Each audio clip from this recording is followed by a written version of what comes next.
Mm.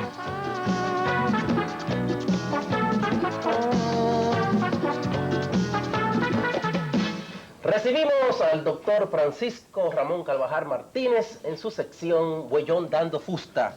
Doctor, me place muchísimo saludarle de forma muy efusiva. Igualmente. ¿Cómo se siente hoy? Muy bien, sobre todo un gran día como hoy, que se demora y se respeta a esos grandes seres humanos que constituyen la luz de las sociedades.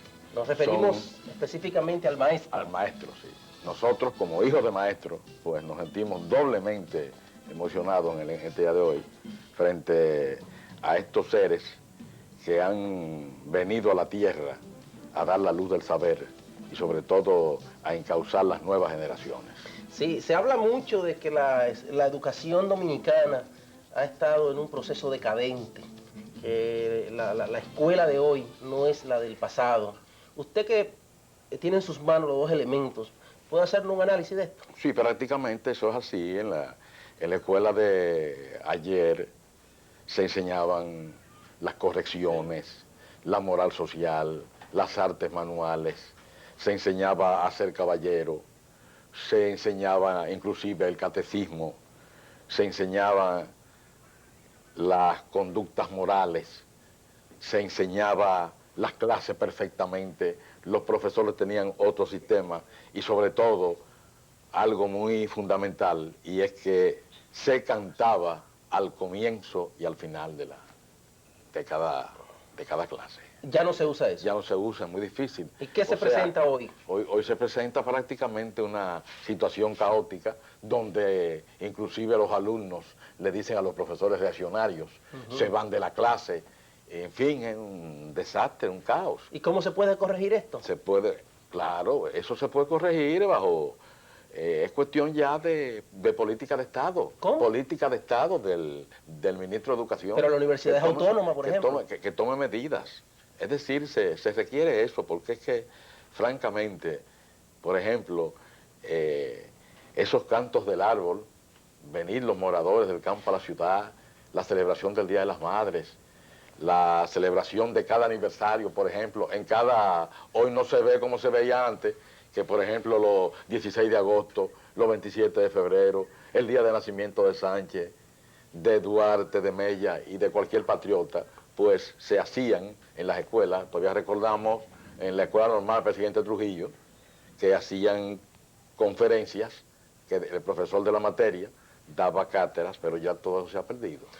Doctor, se habla de que un 85% de los estudiantes que llegan a la Universidad Autónoma de Santo Domingo no cualifican para entrar al centro docente. Sí, no, porque son prácticamente bachilleres a la mandinguera. ¿A la qué? A la mandinguera, bachilleres que no completan, no. Por ejemplo, antes, eso era, ser un bachiller de antes, era un bachiller completo, inclusive si había que repetir materia, había que hacerlo, pero ahora prácticamente hay una serie de deficiencias dentro del estudiantado muy graves.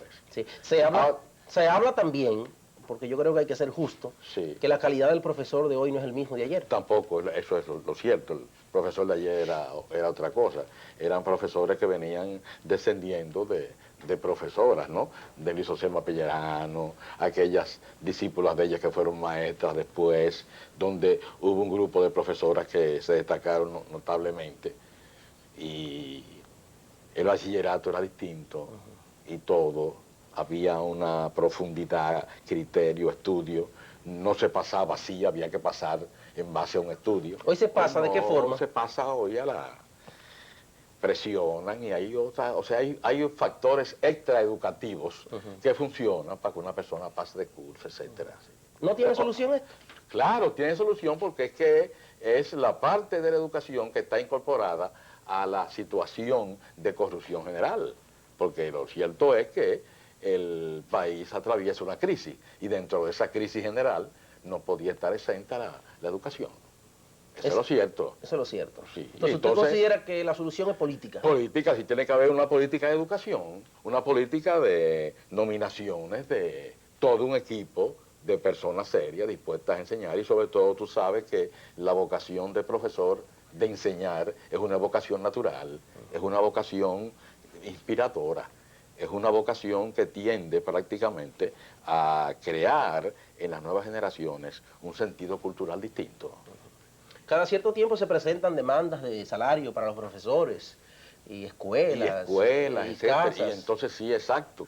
Casi sí. Ahora también, dentro de esa misma política de Estado, también está la política de tratar y de lograr ciertas reivindicaciones para el profesorado dominicano, porque tú sabrás que desde tiempos inmemoriales casi siempre se le han llamado a los profesores las cenicientas, ¿no? Porque siempre ha sido abandonado.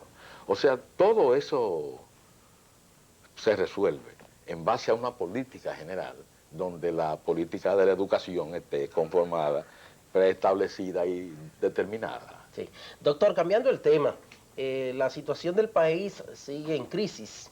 Los principales servicios básicos de la comunidad, que son luz, agua, servicios de recogida de basura, pues evidencian un proceso negativo, ¿no? Negativo.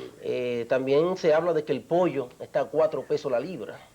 ¿Cómo usted enfoca todo este panorama? Es parte, sí, todo eso es parte de una... Yo creo que el presidente de la República tiene que asesorarse mejor en su gobierno. Indiscutiblemente creo que en ese aspecto ese es uno de los factores precipitantes de la actual crisis, porque creo que no está siendo bien asesorado. No está prácticamente, porque él mismo lo ha dicho, él hasta se siente solo dentro del gobierno, porque que no hay... ¿Y qué usted sugiere que se haga? ¿Qué es lo que se puede hacer? No ha habido una... Bueno, el doctor Balaguer, bueno, dentro de su misma situación de su gobierno, él mismo es quien debe revolucionar y buscar, porque hay muchas personas serias que pueden servirle al gobierno, sobre todo a este tipo de democracia representativa, porque el principio de nosotros es que el sistema ha fracasado. La democracia representativa ha fracasado. O sea, la democracia como funciona aquí es la democracia autoritaria, pero que esta democracia representativa, con este libertinaje y con estas autonomías de funcionarios y con este asunto de como tú muy bien señalaste, estas salsas intempestivas donde no hay autoridad que ejerza, porque ¿para qué están los controles? Los controles no son inoperantes, son modelos de instituciones incapaces de resolver los problemas. Es decir, que el asunto es transformar la cosa. Doctor, parece ser que esos juicios suyos de la democracia autoritaria tienen muchas personas de frente, porque recientemente un conocido diputado reformista, Edilio Vargas, planteó algo parecido, sí, como una democracia de fuerza. De fuerza, sí. Y a todo el mundo le ha caído encima. No es de fuerza, al contrario, digo, que están de acuerdo. No, pero mucha gente ha rechazado esa posición del diputado. Pero el diputado ha señalado que es un régimen de fuerza, que no tiene que ser, porque es que aquí confunden, cuando se habla de régimen de fuerza, creen que es dictadura. No, es un régimen de orden. El profesor Boll lo explicó muy bien, es pura y simplemente el ejercicio de la aplicación de la ley, es que no se aplica la ley. Es que aquí cada quien anda por manga por hombro, cada quien es autónomo.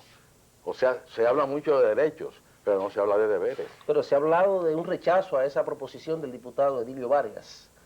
Consideran improcedente muchos sectores. Bueno, precisamente tienen que considerar improcedente aquellos sectores que están precisamente beneficiándose de esta situación de brigandina política que hay aquí. ¿De qué? Brigandina, el brigandinaje, que es otra de las modalidades a la brigandina, o sea, por lo que coja mi bon, o sea, personas que no tienen una especie de reglamento, no tienen un estatuto, sino que funcionan así, y prácticamente esta misma situación de caos le conviene, y es más... ¿Y cuáles son esos sectores? Aquí hay sectores que están, los que se están beneficiando, por ejemplo, del desorden de la prima del dólar. ¿Quiénes son?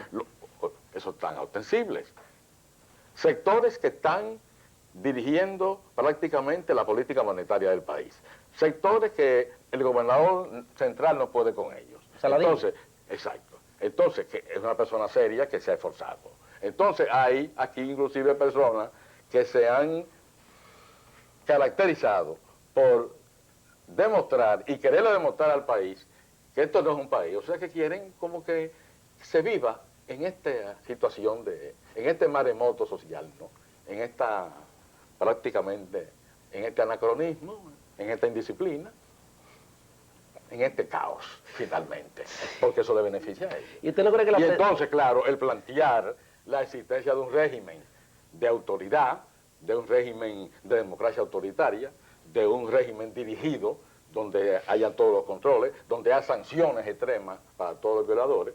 Todo eso le molesta a cierta gente. ¿Usted no cree que la presencia del general Wessing en la Secretaría de las Fuerzas Armadas es un elemento que va a frenar el asunto? El asunto no es personal, este asunto no es ni Wessing, ni Luigi, ni Juaniquín. ¿Y quién es? El problema, este es un problema que se plantea a nivel institucional, a nivel de... Pero Wessing es mano dura, dicen. Bueno, claro, es un ministro serio pero lo que te quiero señalar es que esto no es un problema personal. Y la tesis de nosotros, por eso es que la tesis de nosotros también cae en eso, en no ser personal. Que la vienen criticando mucho. Claro, porque no es presidencialista, no admite lambones, porque es una tesis que es cerrada a todo tipo de delincuencia, cerrada a todo tipo de lambón, cerrada a todo tipo de elemento que venga a pensar solamente en él, cerrada a todo tipo que quiera hacer de la política un lucro personal. No puede gustar. Fíjate que es opuesta precisamente a la existencia de lo presidencial y de lo personal.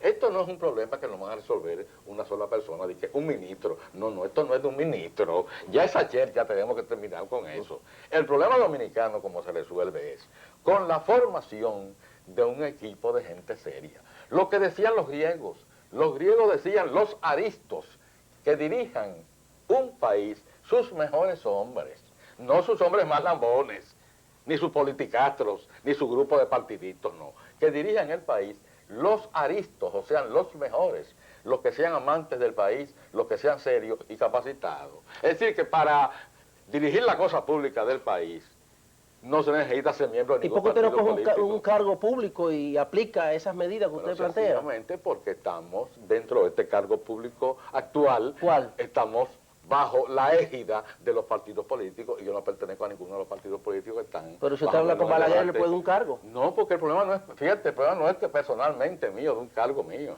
eso no resuelve el problema. La tesis de nosotros es todo lo contrario, es la utilización de los mejores en el gobierno del país. ¿Y usted los mejores dominicanos. ¿Y usted uno de los mejores? No, no es uno de los mejores, pero sí nos consideramos unos dominicanos aptos como para participar en la dirección del país con un equipo para resolver los problemas en una forma eminentemente humanista, dominicana y sobre todo con seriedad. Bien, doctor, muchísimas gracias. Bueno, no hay de qué. Sus planteamientos muy interesantes. No, y vendrán más. ¿Vendrán más? Sí. Seguimos con el desarrollo del programa Radio TV.